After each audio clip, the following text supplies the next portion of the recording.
Hello. Leader, we're live now. Thank you.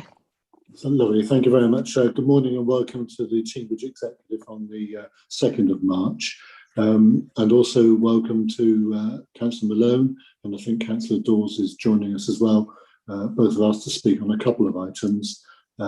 Councillor Malone on the Executive Forward Plan, and also Councillor Dawes. And Councillor Dawes has also asked to speak on the item 7, the revocation of air quality management areas, just for note. So let's deal with the agenda. Apologies for absence. I think we're all here, aren't we, Trish? There's no apologies, Leader. Lovely, thank you very much. And the minutes of the previous meeting are proposed. May we take a seconder? So Councillor Keeling to second. Are we all in favour? Well, is anyone not? Yeah, we're all in favour. That's unanimous. Thank you very much. Move to item 3. Any declarations of interest? No? Okay, so no declaration of interest there. So we'll move to the Executive Forward Plan, and Councillor Malone's asked to speak on this. Councillor Malone.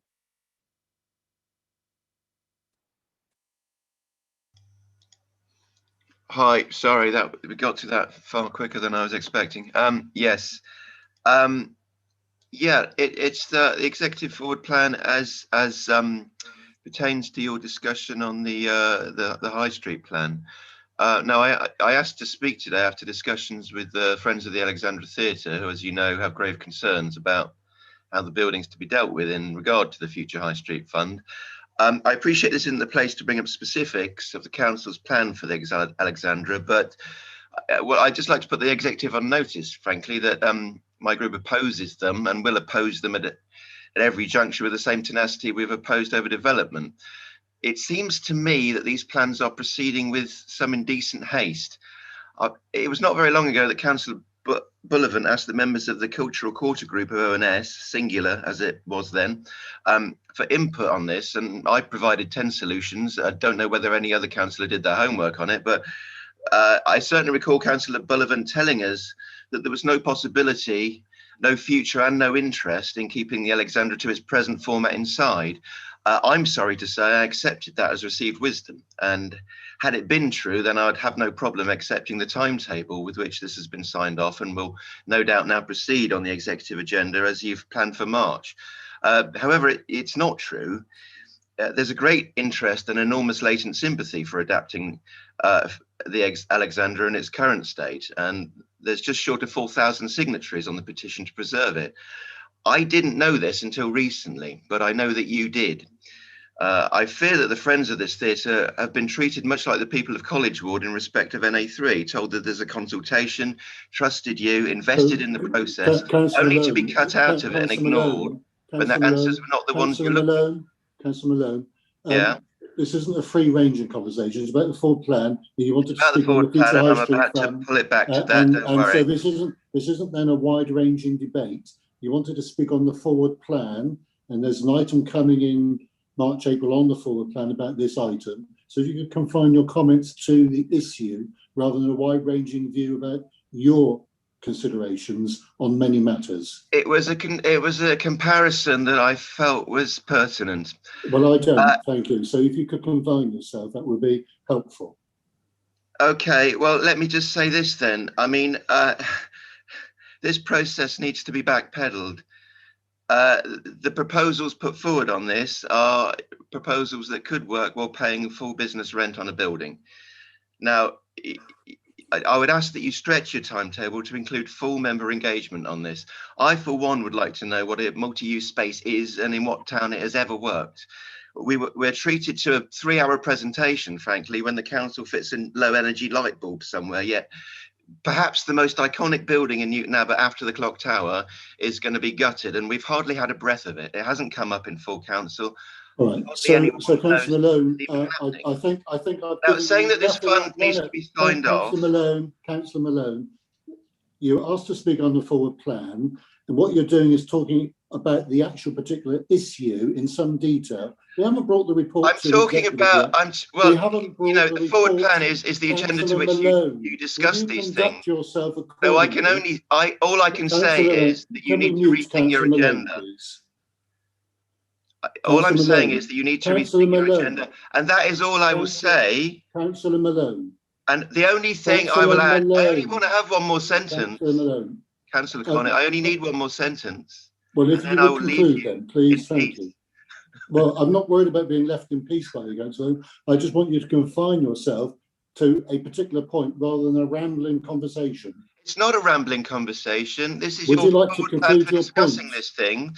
It We're hasn't not come up in the discussing it public today, sphere, Councillor Malone. and We are discussing I'm a forward simply putting plan. you on notice. Thank you very much for doing so. Thank you. If you destroy the Alexandra, you Councillor should not Malone, expect to reinstall candidates from your party in any seat in Newton Abbot, and you can count on that difficulty. Thank you. Councillor Malone, you're not talking about the forward plan. You're trying to talk about an item which will be coming to executive at a later time. You may want to hold back some of your comments and views till then. But thank you for your comments. Believe me, they'll come up again. Thank you for your time. I'd expect nothing less. Thank you, Councillor Malone. Councillor Dawes, you also asked to speak on the forward plan. Hi, yeah, thanks very much. And with that, I'll keep it very short, and I won't go into specifics. Save that it was I wanted to talk about a similar subject, but I think it'd be in the best interest of everybody to watch the budget tomorrow, because I know everyone's delighted with having got the funding from government. It appears that there's a very large fund going to be put out for community ownership of business assets, pubs and cultural assets. And one would imagine, if the strength of feeling is so high, we should watch that and be able to change strategy relatively quickly based on that, and follow the public mood and appetite for such things. So that's the only thing I was going to flag. So if we could all watch that, I think that would be very helpful. Thanks. Thanks, Richard. If I can say yes, like you, I've heard the government, if you like, trail into the budget, as in all things with the budget, both the one tomorrow and in previous years. I suspect you'll appreciate very often it's the detail that sits behind it. So the announcement and then the detail, and when that follows. But I think we'll all be interested in what is coming out, both in terms of that particular issue, but generally in terms of economic support. Richard, I agree. Thank you for those comments. So colleagues, executive forward plan, are members content that with a forward plan and the schedule of reports that are coming? Yeah. Okay. Thank you very much for that. So let's go on to item 6, which is the increasing the district council's recycling rate. Alistair, Councillor Dewhurst. Thank you very much, Leader. So a while back, you commissioned my service to look at our recycling rates and what we could do to improve them.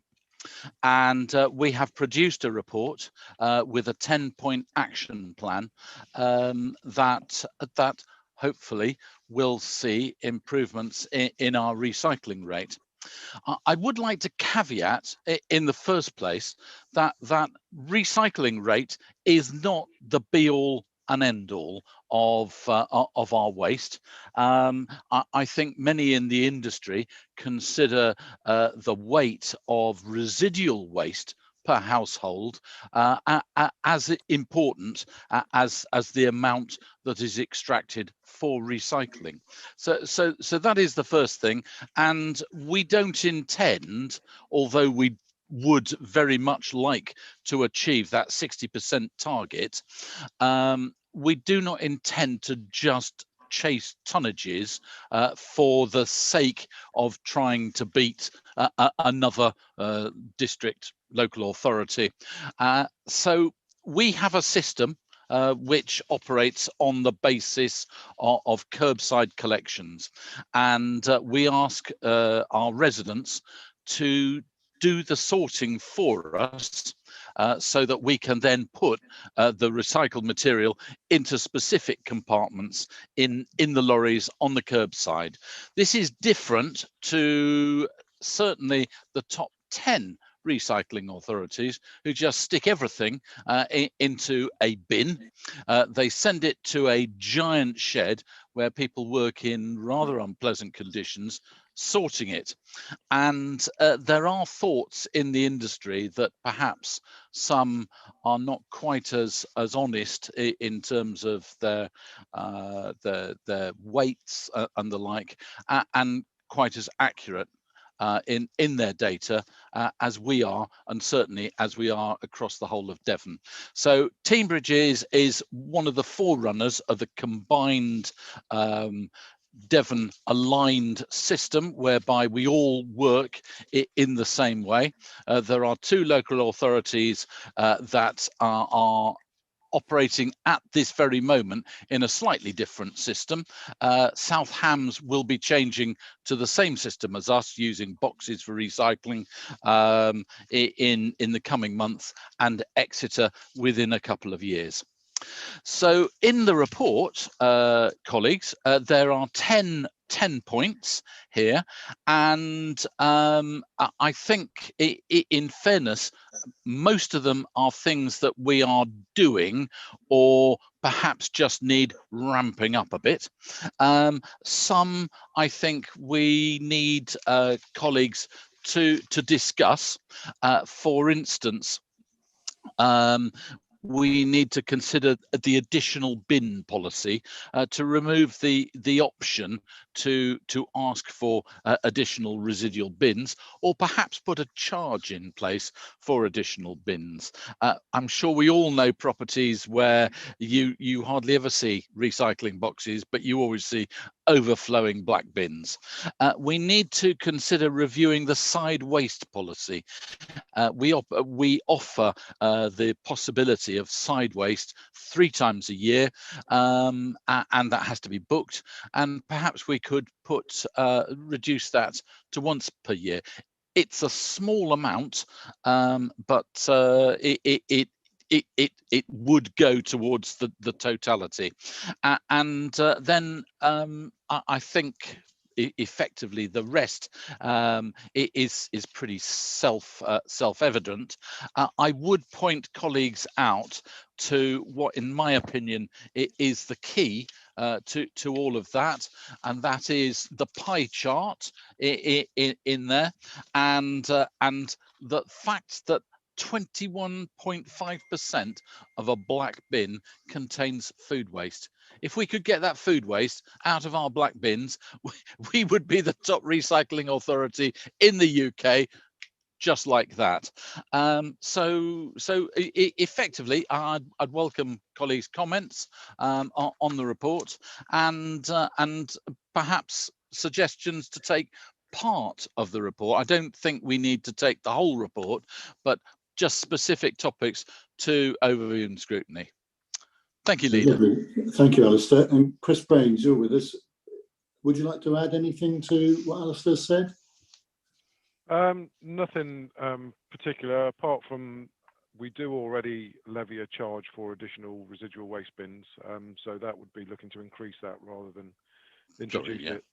Yeah, okay. That was the only thing I picked up. But I think the key thing for me is it's not, as we previously discussed at the ONS presentation, it's not about introducing additional materials or changing the service in any great way. It's about increasing the participation in what we're already offering is key to rising those rates. Lovely. Thank you for that, Chris. Stephen. Thank you, Leader. Yeah, a couple of questions. One is around sort of the education of people, and I wonder how much we do in relation to when the men and the women come across a black bin that's full of stuff that could be recycled. Do we actually sort of softly target that household in terms of leafleting or a word about what they could recycle and how they could recycle? And the second point is around action point 7. I sort of question additional bins around the district in view of the mess we've seen around sort of recycling banks where people just turn up and dump all sorts of stuff around the bins. Are we not just going to end up with a sort of a lamppost with a bin surrounded by a whole load of detritus that can't be recycled and is going to cost us quite a bit to sort? Alistair?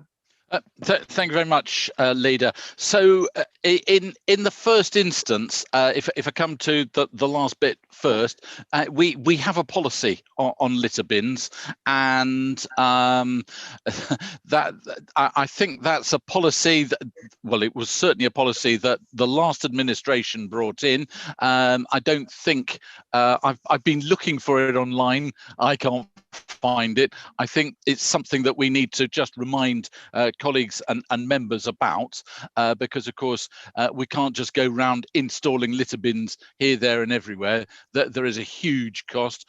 We spend over £1 million on cleansing in the district, and as a consequence we need to go back to that basic and ensure that everybody understands that. As far as people who perhaps don't operate in terms of their domestic waste arrangements, we do have systems in place in the CAB for recording those properties, and our enforcement officers visit.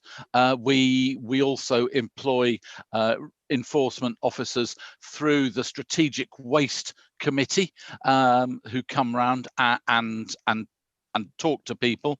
I think the feeling really is on that, and from the report, that essentially we have a small number of hardcore recalcitrant types, and then we also have new housing estates, and we are targeting the new housing estates because they as often as not don't understand our system, and we therefore go out and explain to them how it works and what they need to do. And then finally, in terms of exactly what people can and can't do, I was staggered at a parish council last week to discover that no one, not one single person at that parish council meeting, knew that Teambridge actually recycled textiles, so that you put old clothes, that's textiles, in a bag, put them on top of your recycling boxes, and we have a specific place in the truck for that. We are a major operator, and are the textile recycling operation is run for us by the Sally Army, and they're the biggest operator in the UK. So we need to actually make sure that everybody in the council understands, because we're important in getting that message out there. And that's why Councillor Purser, I'd really like you to take that pie chart and show it to your parish council and say, look what is in people's black bins. We actually went through 1,000 black bins and weighed and measured the contents of those bins to get that pie chart. So that's a pretty disgusting job, but it's really important that it's done. And it's not just that garden waste, because the textile industry is truly the world's worst industry for carbon emissions. There are more carbon emissions from the textile industry than all of aviation and shipping put together, and most of it we don't wear. We just buy. And on that thought, we're just going to hold that there. Thank you very much. It was a good point to stop it on. I hope that's answered you, Stephen. Could I just throw in that actually Bridgford does have its own textile recycling bank, and we make about £50–60 every couple of months out of the textiles we sell. So I'm all with you there on recycling textiles. Right. Thank you, Leader. Any other comments from colleagues? One of the things that occurred to me, I'm very keen. I think we're absolutely right. We do want to strive to 60, and do appreciate that it's about the incremental steps to it rather than a big swipe to it. But that's a goal and ambition. But one of the things that came through very clearly in the report was, it's not just about the percentage of recycling that we do, but it's also about the residual waste tonnages. And the council does very well, or the residents do very well on that as well. I think they're about 16th nationally, which is very good, isn't it? So that's another thing, actually. It's not just about recycling more, but it's about less residual waste too. So there are a couple of sort of targets to be worked towards. I was very pleased to be reporting, for it very helpful in setting out a plan. Andrew, Councillor McGregor. Thank you, Chair. It was just to say, I think we should laud the vast majority of our residents, because they do actually recycle and recycle very well.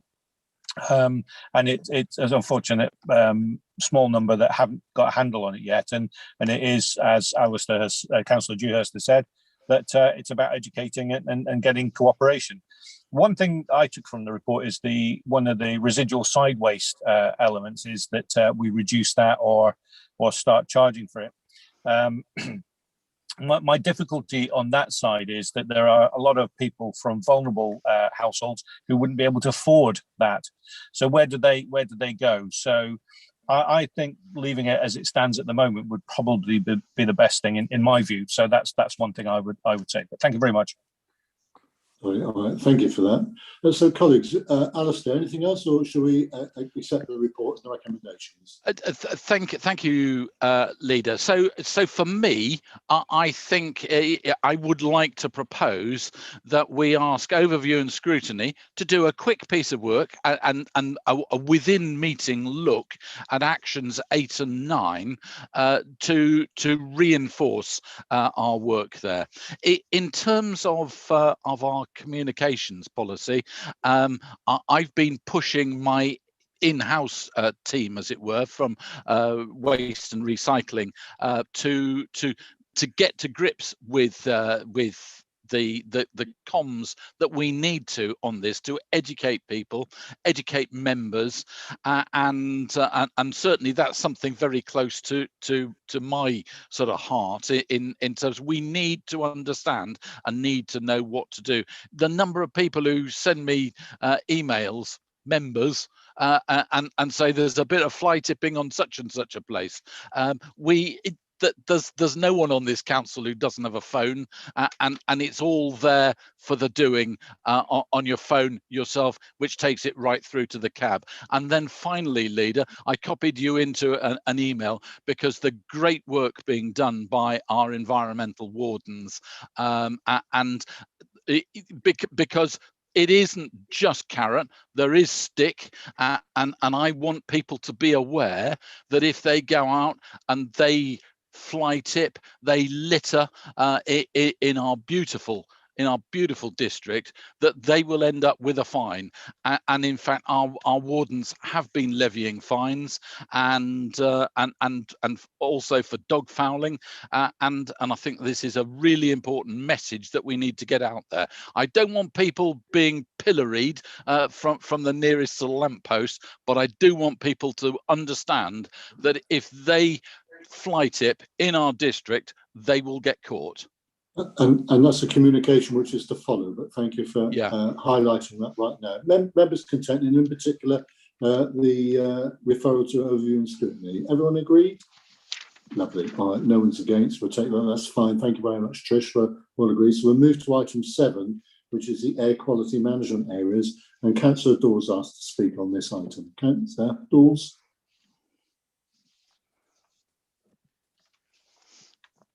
Richard, are you there? Lovely, thanks. Hopefully I'm the right way around this time.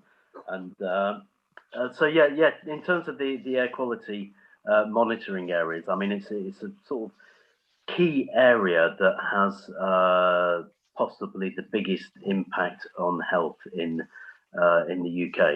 I think it's around 100,000 deaths and associated illnesses, which will be much higher than that. So I think it's an area that we need not to take lightly.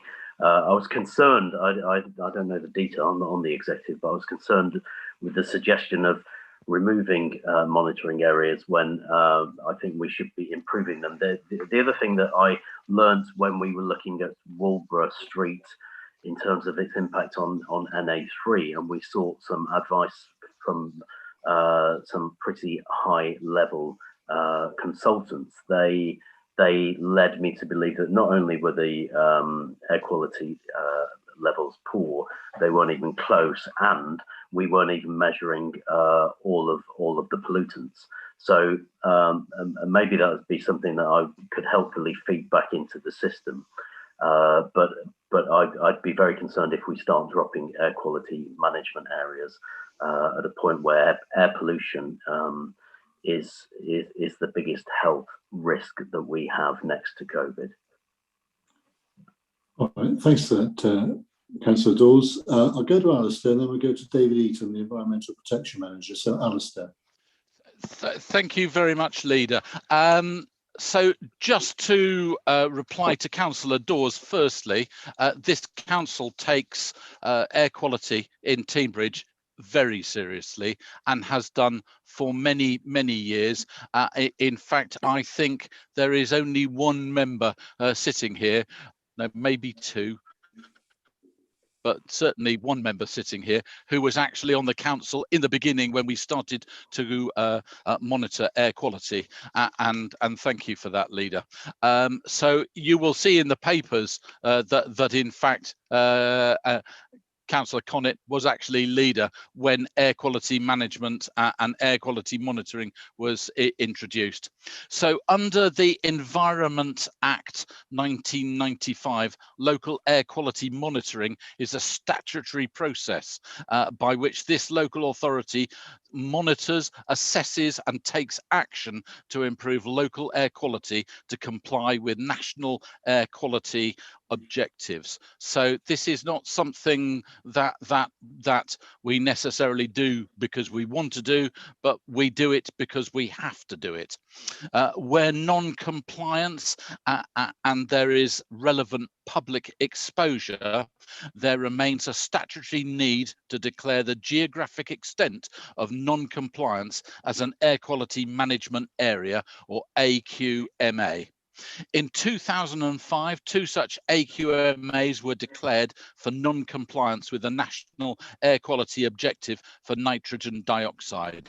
One along Iddesleigh Terrace in Dawlish, and the other along what was at the time the main road through Kings Kerswell, encompassing Torquay Road and Newton Road. Since then, monitoring for nitrogen dioxide continued, and from 2016 to the present day, levels of nitrogen dioxide in both locations have been consistently, year on year, well below government guidelines. This satisfies the government's criteria necessary to revoke an AQMA.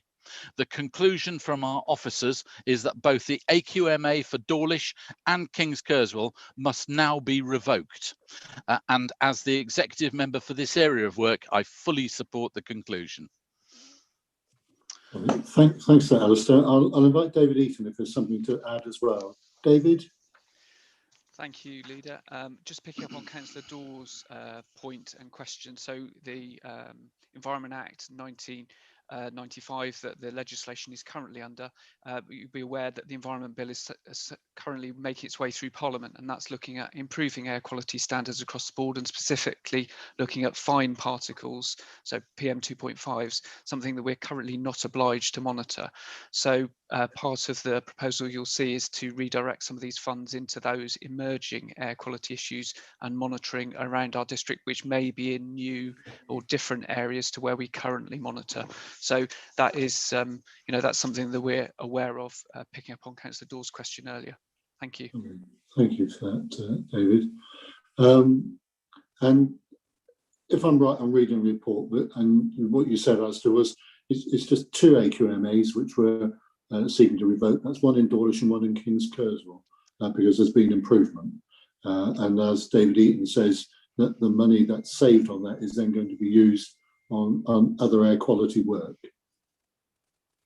Yes, Leader, that is the case, and the specifics around the two AQMAs are of course that in terms of Kings Kerswell, which we all remember the days of being stuck in Kings Kerswell, of the unbelievable levels of pollution and the like, have been effectively cured by the construction of the £120 million South Devon Highway.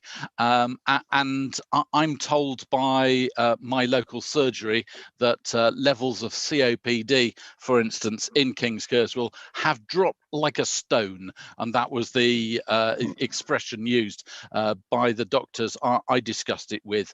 And I can tell you that one of our colleagues lives on Torquay Road, and you can actually see out of her front windows. Okay. But what I was saying, that's a nice bit of anecdotal. It would be useful if via our officers, we're able to clarify that with the NHS and get some data on that. It's quite a useful sort of observation. I'm going to go to Martin, Councillor Wrigley. Thank you, Leader. It's excellent news that the air quality, particularly in Dawlish, has improved sufficiently, so we no longer need to have the statutory air quality monitoring to declare it as that area, because it is a tricky spot in Iddesleigh Terrace. For those of you who don't remember, it's that bit where you're snaking up out of Dawlish, where all the buses and the trucks get sort of stuck because of the traffic queuing on the A379 there. So the improvement in quality is good there, but the nature of the road and the nature of the traffic on there, until we have all electric vehicles everywhere, is still going to be bad. Can I just ask what we're doing in terms of ongoing ensuring that we don't fall back into those levels in either of these places? Clearly, King's Kerswell is fundamentally fixed because of the South Devon Highway, but Dawlish is fundamentally still going to be a problem until we have electric vehicles everywhere. Right. We'll ask David Eaton. David, please. Thank you. So with regard to that, I mean, there's two aspects I'd just like to pick up from Councillor Wrigley's question. So with regard to electric vehicles, obviously you're aware of the work that the council is already doing to support that under Councillor Hook's specific area and Councillor Dewhurst's. The tenor of the Environment Bill is to look more towards population exposure reduction, and that would be a responsibility of Teignbridge going forward, subject to that bill becoming an act. So that would require us still to take action and consideration with regard to air quality across the whole of the district. The focus of the legislative power is within the AQMAs which currently exist. So that work would continue, and every year as an authority we produce an annual status report which is on our website, and that looks at the status of air quality and emerging areas within the whole of the district. It's not just on the AQMAs that exist. So it's a sort of a watching brief for the whole district, not just Dawlish or King's Kerswell, subject to the decision of executive. Excellent, thank you. Thanks for that, David, appreciated. Andrew, Councillor McGregor. Thank you, Chair. It was just to kind of take up a point that Councillor Dawes had made in respect of Walborough. And one of the perhaps considerations that we should have in future for all new developments is that there is some element of contribution to mitigations for air quality, particularly around perhaps provision of city trees, which is a modern high technology system which reduces particulates as well as noxious chemicals from the atmosphere around particular hotspots around a route that traffic take. If we take Bitton Park Road in Teignmouth, for instance, that's a really bad area for air quality. The reason for that is pretty obvious to most people. It's the volume of traffic that's coming through Bitton Park Road, heading round towards the bridge to go to across to Sholden and to Torquay further south. And a way of speeding up that traffic and not having it sitting for periods of time pumping out noxious gases would be a solution that would probably be better in some respects than simply monitoring how well or how bad it's going at this particular time. So perhaps maybe we need to look at broader elements to address rather than simply monitoring and hoping that we can see more electric cars, or as my preference would be, actually hydrogen cars. All right, thank you for that. So it was a bit of a curveball there, Andrew, and thank you for that. So what we're going to do is ask Alistair to give a short reply, and then we'll probably come to David Eaton as well, on, in particular, as you mentioned it, about Bitton Park Road. Alistair. Thank you very much, Leader. So the situation is that in all three air quality management areas, because King Stainton also is one, the air quality has improved. And I think that's an important thing thing to mention, over the period of the AQMAs, it has improved, and particularly so from that high point of 2014, which was clearly the time when we were all going around with hacking coughs and the like. The situation as far as what we can do to improve, we have had extensive meetings with town councils in those 3 locations to discuss exactly what measures we can do to improve the air quality in those areas, and I'm very pleased to say that all 3 town councils were really keen and helpful to get on with this work, and that we are working with them to help them come up with action plans of things to do. And these action plans can be incredibly simple. I know that there is one Newton Abbot town councillor who, like me, is very concerned about taxis sitting idling with their engines running whilst they're waiting for a fare. And just a simple thing like switching off your engine and ensuring that happens is really important. So we need to get that message out there. I was at Shaldon Fireworks, it seems an eternity ago now, but there was a car near me that spent an hour and a half with its engine running. I asked a police officer, and he said he didn't think he had the power to ask the person to switch off their engine. But the reality is he does, wonderful. And I've taken it up with the Police and Crime Commissioner to ensure that all officers are aware of that. It's a very wide-ranging brief you have, Alistair, and you must keep some stuff for future meetings too. David. I don't propose to cover what Councillor Dewhurst has already covered. I was going to mention the engagement with the town and parish councils that has been going on. That action plan is on the executive forward plan. You'll see it on the forward plan. I know you've considered it already in this meeting to bring forward, but part of the work will be looking at those specific areas and maybe picking up on Councillor Dawes and Councillor Wrigley's points around wider district improvements. We're currently working with the licensing manager to look at the Hackney carriage policy and the taxi policy and how we can use that as another tool to drive improvements in air quality, which would be beneficial across the whole district rather than specific locations. Thank you. Thank you ever so much for that. So taking you to the recommendations which are set out, our members agreed.